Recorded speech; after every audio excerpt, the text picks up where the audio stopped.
What up guys, it is Xbrownie here, and today I'm bringing you an amazing video about the Black Ops 2 Tier 1 perks. I'm going to be analysing and talking about what they are and what are they doing in Black Ops.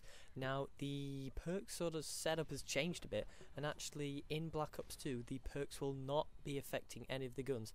That means for example there won't be sleight of hand or steady aim that affect the guns. They will be in the attachments, and I'll talk about them in a later video that I will be making.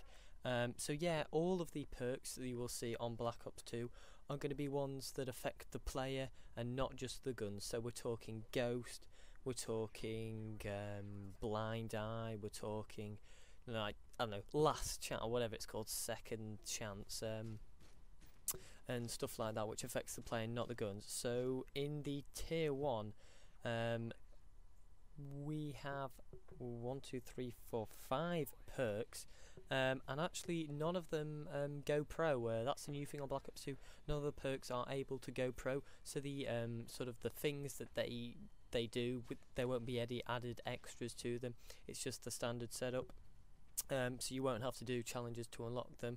The added bonuses, it's just the standard thing. So the first Tier 1 perk is Flak Jacket, returning from the original Black Ops, and of course it makes you receive less explosive damage, and as we know it was very useful in Black Ops due to the grenades and sort of Semtexes being very powerful, and it's also very useful on those games like Demolition, Domination, when you're capping those flags and other stuff like that.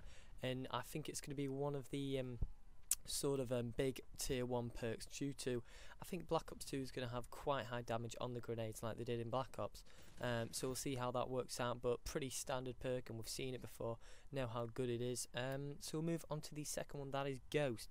Now they've tried to stop it being more of a camping perk, because you know Ghost in Black Ops was pretty much hated. It was one of those perks which whichever you saw somebody new using, or it just annoyed a lot of players. And they've got a really good system in where actually you are only seen on the UAV when, well, you're only blocked, so a person can't see you on the UAV if you're moving. So that means if you're camping in the corner you can still be seen on UAV even if you're using Ghost, and that's really going to make those campers, not saying that all people who use Ghost are campers on Black Ops, but I'm saying that, you know, if you're camping in a corner and say you're rushing and you can't see somebody on the UAV in the original Black Ops, you would have died, or you would have definitely been, you know, damaged by that person. And by making them so they can, you know, they have to move to stay off the UAV, that's going to reduce camping a lot in my opinion, and less campers are going to be using it. So that's good in my opinion. So that's nerfed it a bit, and that's really good, because you know it did sort of ruin a few games, you know, when you went on Black Ops and you put up UAVs and everyone's using Ghost, and it just wasn't a nice thing to play against.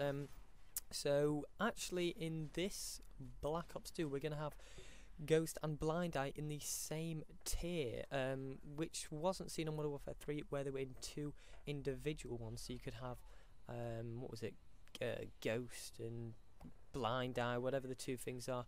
So basically you could still be off the radar and unable to be hit by enemy choppers, but actually in this one it's made you have to choose between the two. So as we know, blindeye, you can't be killed by AI kill streaks, but as I've said, you know, they're trying to nerf a few of this stuff, so actually on the user controlled ones you are still seen on the map, so that basically sort of removes the overpoweredness of it. Still makes it a decent perk, because you know when you get those tactical helicopters up in the air and those Pavlos or whatever's going to be up in the air, you know, it's really nice to just still be able to go around and play your normal game.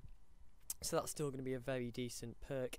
And the next one, which is going to be probably one of my perks I use at the start, is hardline. Now hardline isn't what you think it might be. It has a 20% increase on your overall score, which makes you get faster to the new setup, which is score streaks, which is different to kill streaks. It's sort of like Modern Warfare 3, but I'll have to go into a bit more detailed in another video, and if you want to see that, just drop a comment saying you want to see it. But basically that just means you get 20% extra points in the whole game, so that means kills, capping flags, and basically anything which makes you get points, and that just makes you get to get to those score streaks even quicker. So that's going to be a pretty decent perk to start at the start, makes you level up quicker and all that good stuff. And that's one which is probably going to be used by those snipers and just general people who are rushing, is lightweight. So you're going to be able to move faster and you have no fall damage. So that gives edge when you're getting to bombs faster, getting to choke points, capturing flags, and running back them to your side. So that just gives you the sort of edge in that situation. As I've said, these are there's no pro perks. Those are it for each perks, and that's tier 1 perk analysis. And if you do want to see tier 2 and tier 3, just drop a comment telling me if you want them, and hopefully you've enjoyed this video. So anyway guys, it's been Xbrownie. I'll see you next time.